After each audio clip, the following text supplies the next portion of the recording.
Et cette invitée aujourd'hui, c'est vous, Tatiana Kastoeva-Jean, bonjour. Bonjour. Merci beaucoup d'être sur ce plateau et d'avoir accepté mon invitation. Vous êtes directrice du Centre Russie-Eurasie à l'IFRI, l'Institut français des relations internationales. Et je signale votre dernière parution, La Russie de Poutine en 100 questions, qui est sortie chez Talendier il y a quelques mois. L'actualité du jour, elle va se passer sur les images que l'on voit derrière vous, Tatiana Kastoeva-Jean, cette grande parade militaire annuelle comme tous les 9 mai en Russie. On va peut-être d'abord rappeler en un mot pourquoi est-ce que la Russie commémore le 9 mai de la victoire sur l'Allemagne nazie plutôt que le 8 mai. En 1945, l'URSS a signé avec quelques heures de décalage la capitulation avec l'Allemagne.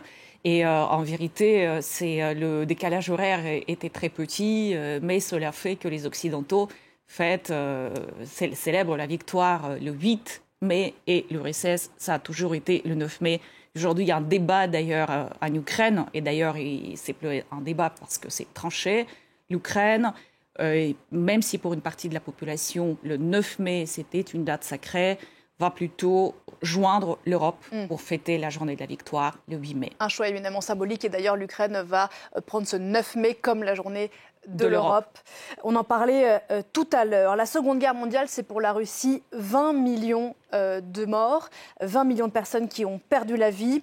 Et le souvenir de cette guerre, de ce sacrifice national, est quelque chose de sacralisé aujourd'hui par le Kremlin.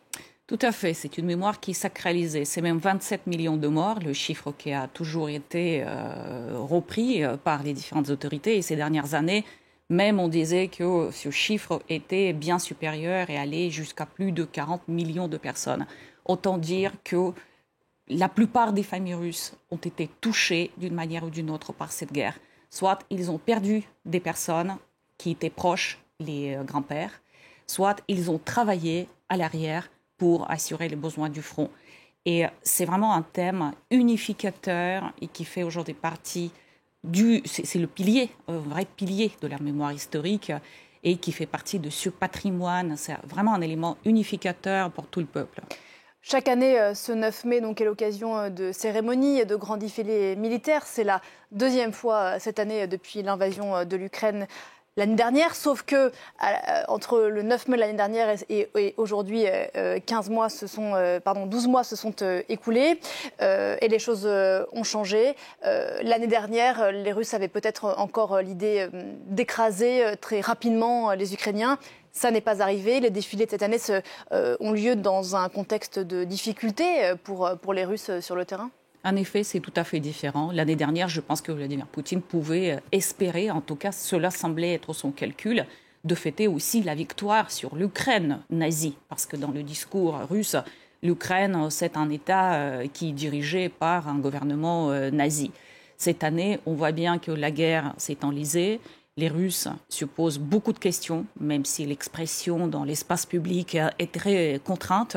Néanmoins, ils voient bien que cette victoire est loin, est très très loin, et même probablement inatteignable, et il se pose beaucoup de questions. Et c'est à cette inquiétude-là, à ces questions-là, que Vladimir Poutine va s'adresser tout à l'heure ?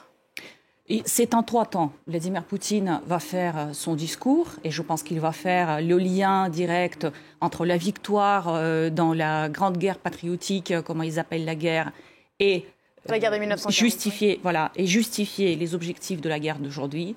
Il y aura la parade militaire, très probablement avec une voilure réduite, car il y a beaucoup d'équipements au front et ce n'est plus du tout la même envergure qu'on pouvait observer il y a quelques années. Et ensuite, il y a une partie qui cette année a été annulée, et c'est le Régiment Immortel. C'est un défilé, un processus de personnes qui portent les portraits de leurs ancêtres, de leurs grands-pères, de leurs pères, qui sont morts à la guerre. Ça, c'est un défilé, le régiment des Immortels, très populaire. Généralement, les Russes sont nombreux pour aller voir, pour assister à ce défilé. Il a été annulé, vous l'avez dit à l'instant, comme d'autres commémorations dans d'autres villes de Russie. On l'a dit, celles qui ont lieu à Moscou ont lieu avec un dispositif de sécurité très important. Qu'est-ce que ça dit, ça, de l'état d'esprit du Kremlin ? Évidemment, il y a eu cette frappe des drones il y a quelques jours et c'est le Kremlin même qui a été touché, même si les dégâts ne sont pas tout à fait spectaculaires. Donc évidemment, il y a ces réseaux de sécurité. Il faut rappeler que déjà l'année dernière, la partie aérienne de la parade a été annulée. On disait aussi qu'il y avait des craintes, des éventuels incidents, des attentats, etc. Donc il y a des raisons sécuritaires. Mais pour annuler le régiment immortel qui, cette année, les personnes sont invitées à participer différemment, online, sur Internet ou en affichant les portraits de leurs ancêtres qui sont morts au combat sur, par exemple, les vitres de leur voiture. Je pense que ce qu'il y a derrière cette annulation aussi, c'est probablement la crainte que les gens porteront aussi les portraits non seulement des ancêtres tombés pendant la guerre 1941-1945, c'est les dates sacrées pour les Russes, mais aussi pendant cette opération militaire spéciale, entre guillemets, c'est l'appellation officielle de cette guerre, et ce qui permettra de voir l'ampleur en fait des victimes, du nombre de victimes pendant cette guerre qui est en train de se dérouler aujourd'hui sur le territoire ukrainien. Sachant qu'il y a un tabou immense autour du nombre de morts côté russe que cette guerre a provoqué.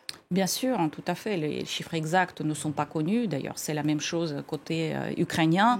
Les Russes, les officiels russes ont donné quelques chiffres, mais qui sont tout au début de l'opération, mais qui sont qui semblent être bien inférieurs aux estimations qui ont été faites par les Ukrainiens ou par les Américains. Mais là, dans l'État aujourd'hui, on ne sait pas les vrais chiffres. Mais on voit bien qu'il y a des cimetières dans les différentes villes russes où il y a aujourd'hui les nouveaux coins avec beaucoup de nouveaux tombeaux.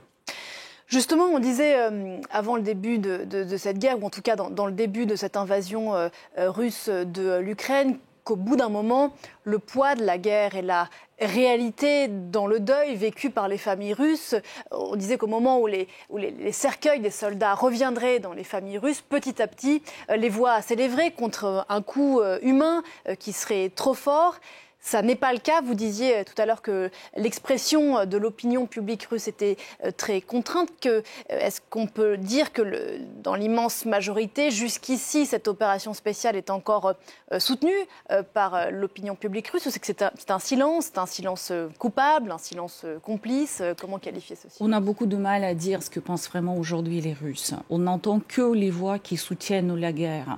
Et souvent, il y a une sorte de duplicité où les mêmes personnes dans l'espace public vont s'exprimer dans le sens du soutien et puis en privé vont dire autre chose. Évidemment, comme toute expression critique est sanctionnée et on risque même jusqu'à des peines de prison, cela contraint beaucoup la parole. Et je pense qu'il y a beaucoup d'angoisse, en tout cas c'est ce que les sondages traduisent. C'est la montée de l'angoisse, beaucoup d'inquiétude pour l'avenir, un horizon de planification de sa propre vie qui est extrêmement étroit, les craintes pour les hommes d'être mobilisés, les différentes stratégies qui sont mises en place pour y échapper. Et on a vu l'année dernière, bien évidemment, après l'annonce de la mobilisation, la fuite de plusieurs centaines, voire des milliers de personnes à l'étranger, dont certains reviennent, car il est extrêmement difficile de rester pendant des mois, de longs mois à l'étranger sans avoir de ressources suffisantes. Cette société russe aujourd'hui, elle est extrêmement traumatisée, elle est malade par ce qui est en train de se passer. Une partie est abreuvée de propagande et croit, une autre est malheureuse et consomme plutôt des anxiolytiques, des calmants et cherche des moyens d'échapper à cette actualité et à la propagande qui se déverse depuis la télévision. Est-ce que la Russie a les moyens d'une guerre qui va s'installer, peut-être à l'image de ce qu'on peut voir dans l'est de l'Ukraine, sur le terrain, une guerre qui va s'installer dans la durée? En fait, elle a les moyens d'une guerre qui dure, mais d'une guerre dont l'intensité ne dépasserait pas ce qu'on voit aujourd'hui. Et elle n'a pas les moyens d'augmenter cette intensité et de créer une sorte de rupture en sa faveur dans cette guerre. C'est ça ce qu'il faut comprendre. Mais sinon, l'économie russe n'est pas au bord de la catastrophe. Évidemment, il y a des difficultés, beaucoup de fragilité. C'est plutôt une économie qui se maintienne, que se développe. Ne parlons même pas de la modernisation. Donc, il y a des ressources financières et économiques pour durer pendant un moment. Mais encore une fois, il n'y a pas de ressources pour organisé pour créer une percée au front. Et puis d'un mot, je voudrais qu'on reparle de Vladimir Poutine, qu'on va entendre dans moins d'une heure maintenant s'exprimer dans un cadre très traditionnel. On n'attend rien a priori de très surprenant, vous l'avez rappelé, de ce discours à l'occasion de ce défilé militaire. Comment est-ce que vous qui connaissez extrêmement bien la Russie bien sûr, et le président, ou du moins avez beaucoup travaillé sur lui, est-ce que vous l'avez vu changer ces 12 derniers mois ou ces 15 derniers mois depuis le début de l'invasion? Qu'est-ce qu'on perçoit de lui? Il est complètement renfermé dans son discours, il y croit, il pense que c'est, je ne sais pas si l'intensité il change, mais il s'est enfermé depuis le début, il y croit, et il pense que sa cause est juste, il essaye de rallier son peuple derrière, il impose son point de vue. Et il y a très peu de possibilités aujourd'hui d'influencer, de changer en fait son opinion. Tout ce qui va à l'encontre, il le considère plutôt comme en allant à l'encontre des intérêts russes. Il se sent investi d'une mission historique.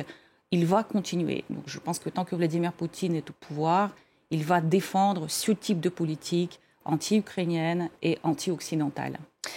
Vladimir Poutine qui prendra la parole donc d'ici moins d'une heure maintenant sur la place Rouge à Moscou. Merci infiniment Tatiana Kastoueva d'être venue sur le plateau de Paris Direct ce matin. Je rappelle votre dernier livre, La Russie de Poutine en 100 questions, qui est sorti chez Talendier. Je rappelle que vous êtes la directrice du Centre Russie-Eurasie à l'Institut français des relations internationales. Merci encore.